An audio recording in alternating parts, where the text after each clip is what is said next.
Good morning, children. Children, I welcome you all to this session of English literature, and we are on the Act 4, Scene 1 of Merchant of Venice.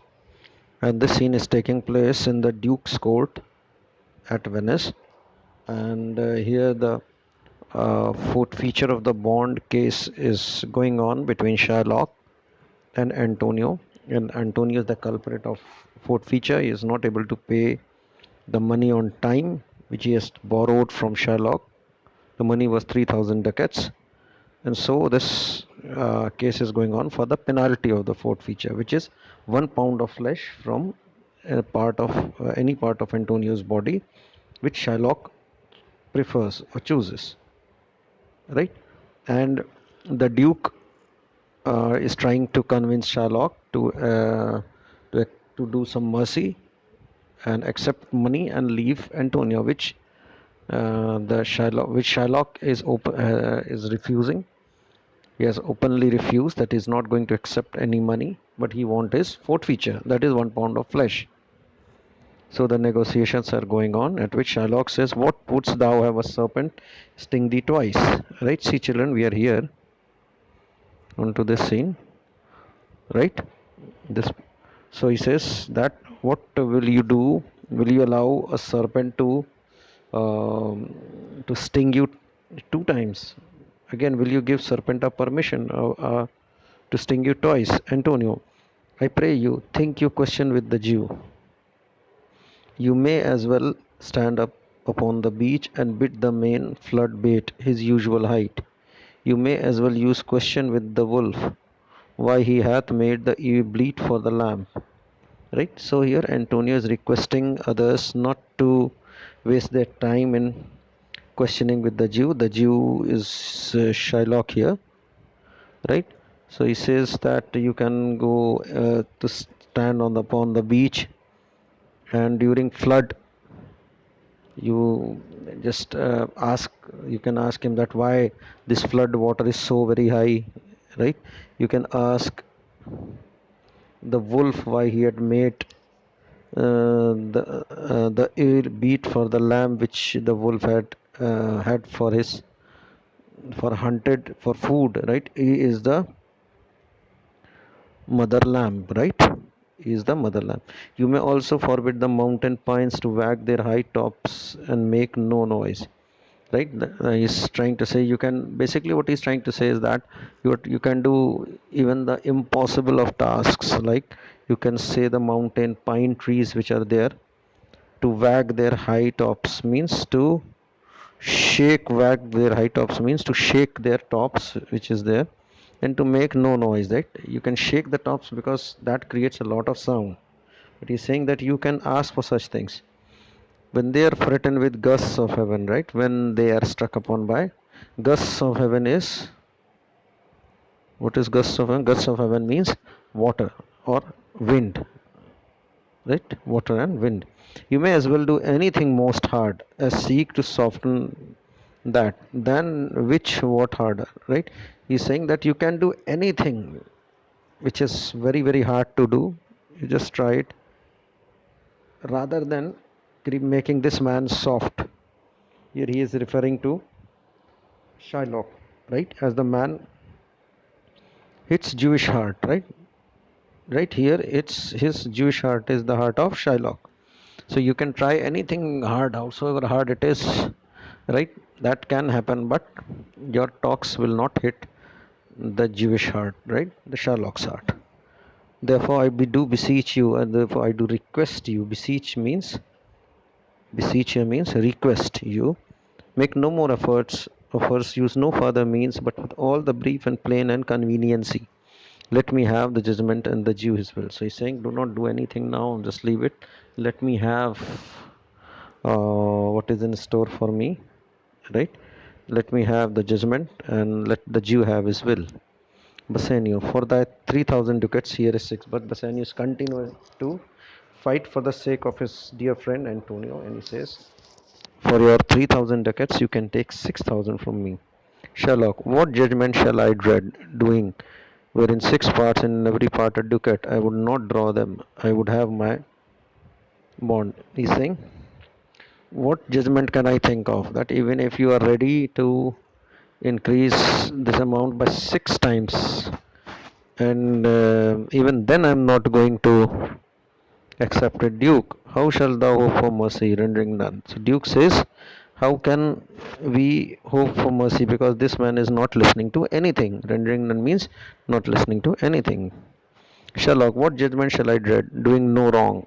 You have amongst you many a purchased slave, which like your asses and your dogs and mules you use in abject and slavish part, because you brought them, shall I say to you. So here Sherlock says, what just kind of judgment can I imagine that I've done no wrong.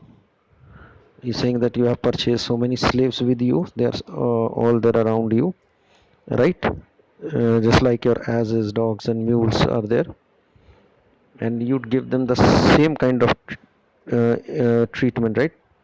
As you'd give it to others, right?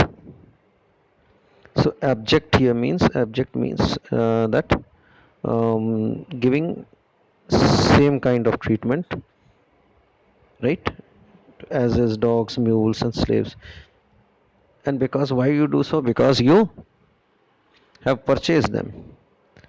So he says that let them be free then, and let them marry your daughters, right? Why you are allowing them to sweet their burdens? Let their beds be made as soft as yours, and let their palates be seasoned with such viands. So he's saying that let all these slaves be free, and making them to your heirs means princess. Heirs means princess here. Why sweat them under burdens? Burdens is hard work, right? Burdens means hard work. And let their beds be as soft as yours, and let their pellets refers to forehead. Pellets refers to forehead. Be seasoned with such viands. Viands refers to oils and other lotions.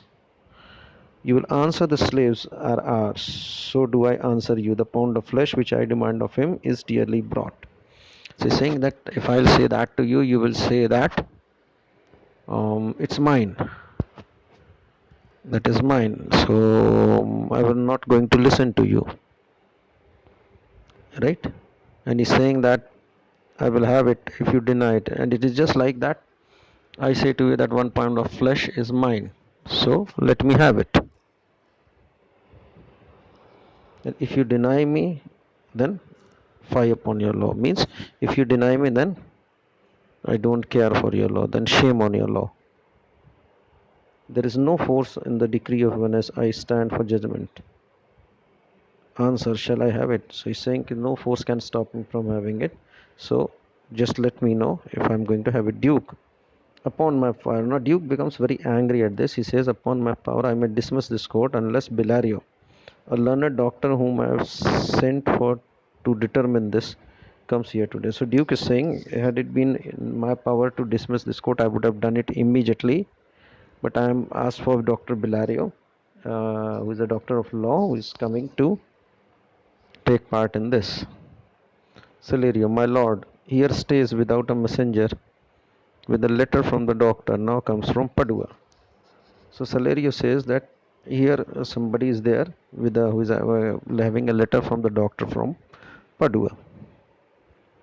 The Duke, bring us the letter, call the messenger. So Duke says, give me that letter and call in the messenger. Bassanio, good cheer, Antonio.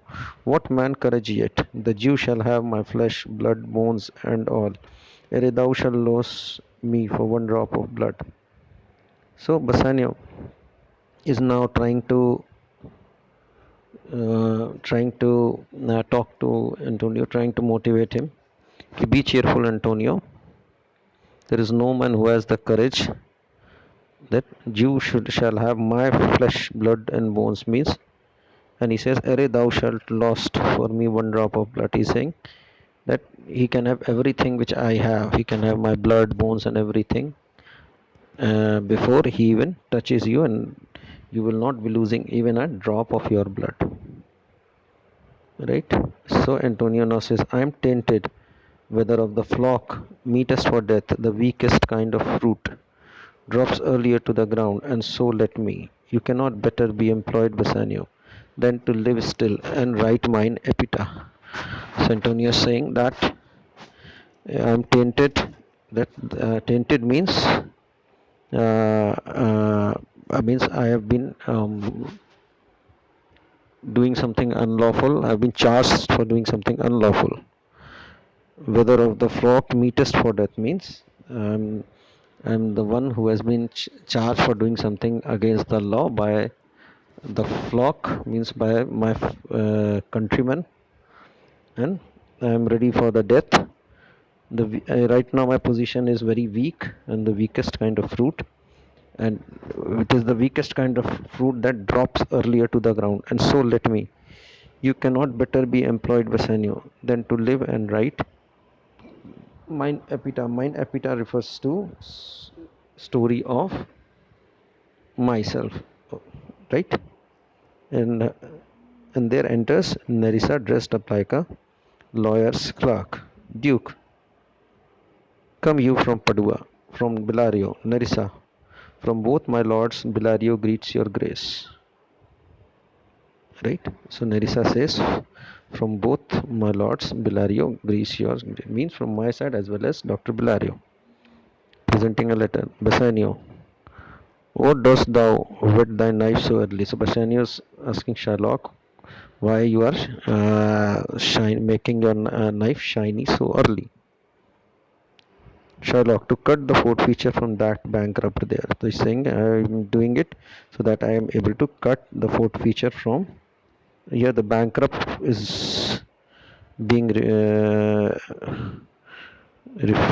Sherlock is being Antonio is being referred to as bankrupt, right? Graciano. Not on thy soul, but on thy soul, harsh Jew. Thou makest thy knife keen, but no metal can, no, no, not the hangman's axe, bear half the keenness of the sharp and weak, and no prayer speeds thee. So Graciano say, it is not on your soul means you yourself, but the thing is, it is your soul which is so harsh, Jew. And your soul, the envy which it is having, the hatred for Christians, the hatred for Antonio which is there, it is more sharp than this knife. And can any of our prayers can pierce your heart? Sherlock, no, none of thou has wit enough to make, right?